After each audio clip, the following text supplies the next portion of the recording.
नमस्कार दोस्तों, मैं बनवास कुमार आपका स्वागत करता हूं मेरे YouTube चैनल में। तो दोस्तों चलते हैं आज के अपने टॉपिक के ऊपर। तो दोस्तों आज का जो अपना टॉपिक है वो है महाराजा जसवंत सिंह फर्तम। तो दोस्तों महाराजा जसवंत सिंह फर्तम के बारे में आज के टॉपिक में अपन डिटेल से इसके बारे में जानकारी हासिल करेंगे और डिटेल से इसके बारे में अपन पढ़ेंगे। तो दोस्तों बिना किसी टाइम वेस्ट किए हुए अपन चलते हैं आज के टॉपिक के ऊपर। तो दोस्तों आज का जो अपना टॉपिक है जसवंत सिंह फर्तम यानी कि महाराजा जसवंत सिंह फर्तम। तो दोस्तों इस वीडियो को एंड तक देखते रहिए और बने रहिए मेरे वीडियो के ऊपर एंड तक। और हाँ, इस वीडियो के बीच में ही मैं आपसे 3 महत्वपूर्ण प्रश्न भी पूछूंगा जो आगामी एग्ज़ाम्स की दृष्टि से बहुत ही महत्वपूर्ण होंगे। तो दोस्तों उन 3 क्वेश्चनों का आंसर भी आपको कमेंट बॉक्स में देना है। तो दोस्तों चलते हैं अपने टॉपिक के ऊपर। महाराजा जसवंत सिंह फर्तम। महाराजा जसवंत सिंह फर्तम, महाराजा जसवंत सिंह फर्तम का जो कार्यकाल है वो था यानी कि शासनकाल था वो था 1638 ईस्वी से लेकर 1678 ईस्वी तक। महाराजा जसवंत सिंह फर्तम किन मुग़ल शासकों के समकालीन थे? महाराजा जसवंत सिंह फर्तम शाहजहाँ और औरंगजेब के समकालीन थे, यानी कि मुग़ल काल में जो मुग़ल शासक थे शाहजहाँ और औरंगजेब उनके वो समकालीन थे, उनके समकालीन थे। महाराजा जसवंत सिंह फर्तम को जो उपाधि दी गई थी वो दी गई थी महाराजा की, यानी कि महाराजा जसवंत सिंह फर्तम को जो उपाधि दी गई थी वो दी गई थी महाराजा की। और किसके द्वारा दी गई थी? वो दी गई थी शाहजहाँ के द्वारा ये उपाधि प्रदान की गई थी। महाराजा जसवंत सिंह फर्तम, महाराजा जसवंत सिंह फर्तम को जो मनसब प्राप्त था, यानी कि महाराजा जसवंत सिंह फर्तम को जो मनसब प्राप्त था वो कितना प्राप्त था? महाराजा जसवंत सिंह फर्तम को 5000 का मनसब और 7000 का मनसब प्राप्त था, यानी कि महाराजा जसवंत सिंह फर्तम को 5000 का जो मनसब दिया गया था वो शाहजहाँ के द्वारा दिया गया था और 7000 का जो मनसब दिया गया था वो दिया गया था औरंगजेब के द्वारा। यानी कि 5000 का जो मनसब दिया था वो शाहजहाँ ने दिया था और 7000 का जो मनसब दिया था वो दिया था औरंगजेब ने। राज्याभिषेक की बात करें अपन, महाराजा जसवंत सिंह फर्तम का जो राज्याभिषेक है उसके बारे में अपन चर्चा करते हैं, लेकिन उससे पहले आज का जो मोस्ट इम्पोर्टेंट क्वेश्चन अपन 3 के बारे में बात की थी उसमें पहला क्वेश्चन है उसके बारे में देखते हैं। उसका आंसर आपको कमेंट बॉक्स में देना है। तो दोस्तों आज का जो पहला क्वेश्चन है वो है सिंधु घाटी सभ्यता के किस स्थान की सर्वप्रथम खुदाई की गई थी? यानी कि नोट कर लेना दोबारा से क्वेश्चन कि सिंधु घाटी सभ्यता के किस स्थान की सर्वप्रथम खुदाई की गई थी। ये आज का पहला क्वेश्चन है, इसका आंसर आपको कमेंट बॉक्स में ज़रूर डालना है। अब बात करते हैं अपन आज के टॉपिक के ऊपर। महाराजा जसवंत सिंह फर्तम, महाराजा जसवंत सिंह फर्तम का जो राज्याभिषेक है, तो महाराजा जसवंत सिंह फर्तम का राज्याभिषेक अपन बात करें तो इनका 2 बार राज्याभिषेक हुआ था। प्रथम राज्याभिषेक हुआ था 1638 ईस्वी में, कहाँ पर? आगरा दुर्ग में। किसके द्वारा किया गया था? ये शाहजहाँ के द्वारा किया गया था। यानी कि किसके द्वारा किया गया था? ये शाहजहाँ के द्वारा किया गया था। और जो दूसरा राज्याभिषेक हुआ था, कहने का मतलब है दूसरी बार यानी द्वितीय राज्याभिषेक हुआ था, जो विधिवत भी बोल सकते हैं अपन उसको, वो राज्याभिषेक हुआ था 1640 ईस्वी में हुआ था। और कहाँ पर हुआ था? मेहरानगढ़ दुर्ग में। मेहरानगढ़ दुर्ग कहाँ पर है? मेहरानगढ़ दुर्ग है जोधपुर में, यानी कि अपने राजस्थान में।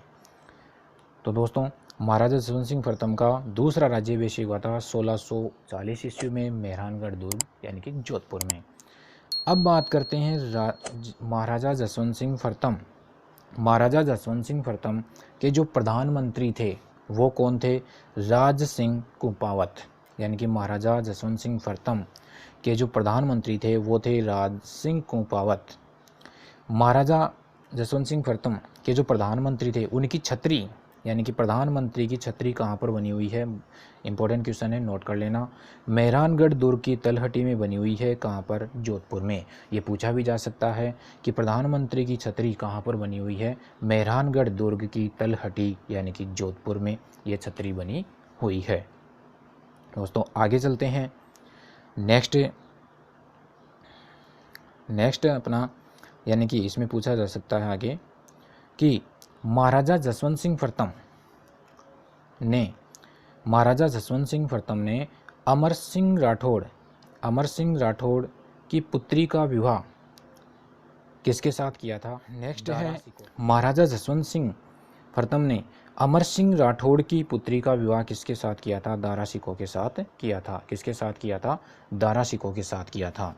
तो दोस्तों आगे बढ़ते हैं अपन। शाहजहाँ के पुत्रों में जो उत्तराधिकार को लेकर युद्ध हुए थे उनके बारे में अपन देखते हैं, लेकिन इससे पहले अपना जो सेकंड क्वेश्चन है यानी कि आज का जो दूसरा क्वेश्चन है वो देखते हैं कौन सा है।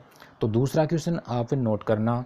दूसरा क्वेश्चन है हमारा, हड़प्पा सभ्यता का संबंध किस विदेशी सभ्यता से था। ये नोट कर लेना कि हड़प्पा सभ्यता का संबंध किस विदेशी सभ्यता से था।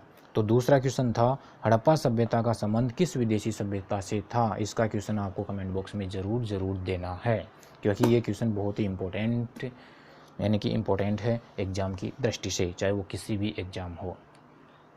नेक्स्ट है, शाहजहाँ के पुत्रों में जो उत्तराधिकार को लेकर युद्ध हुए थे वो हुए थे, देखो कौन कौन से।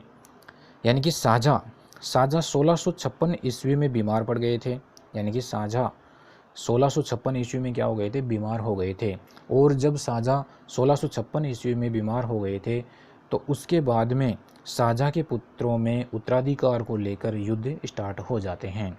कौन कौन से थे, यानी शाहजहाँ के जो पुत्र थे वो थे दारा शिकोह, औरंगजेब, शुजा और मुराद। इनको लेकर यानी कि इन चारों भाइयों के बीच में उत्तराधिकार को लेकर जो उत्तराधिकारी युद्ध होते हैं वो कौन कौन से होते हैं।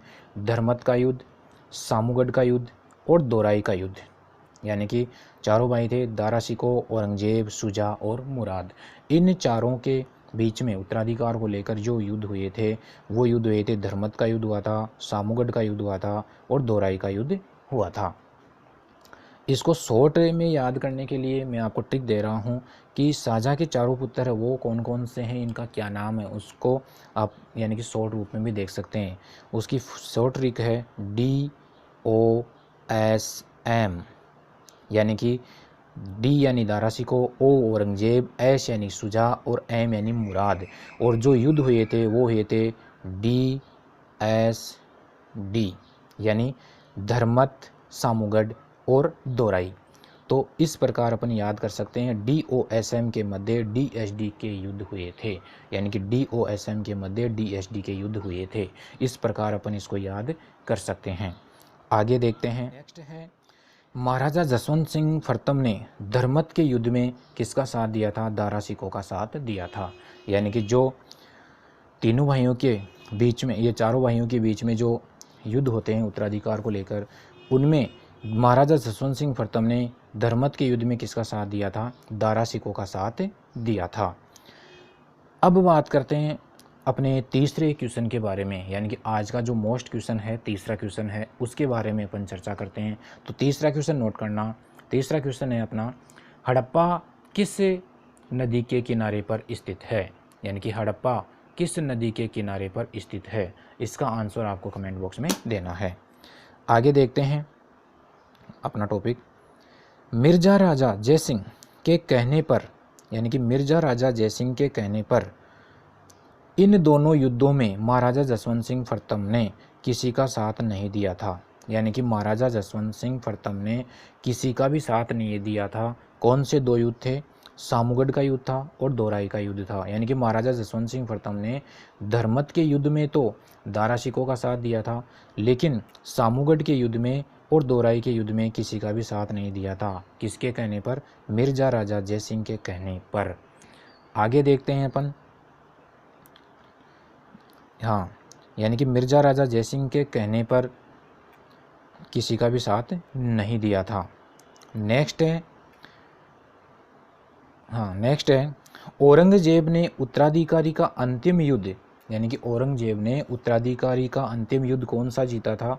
दोराई का युद्ध जीतकर मुगल बादशाह बने थे। यानी कि क्वेश्चन बहुत ही मोस्ट क्वेश्चन है, नोट कर लेना कि पूछा जा सकता है कि औरंगजेब ने उत्तराधिकारी का जो युद्ध हुआ था, उत्तराधिकार को लेकर जो युद्ध लड़े गए थे, उनमें से सा युद्ध था जिसको जीतकर मुगल बादशाह बने थे? तो उसका आंसर है दोराई का युद्ध।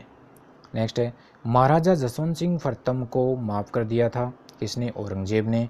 और 7,000 का मनसब देकर अपना क्या बनाया था? सेनापति बनाया था।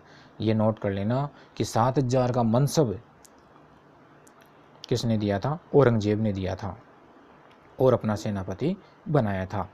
आगे, महाराजा जसवंत सिंह प्रथम का देहांत कब हुआ था?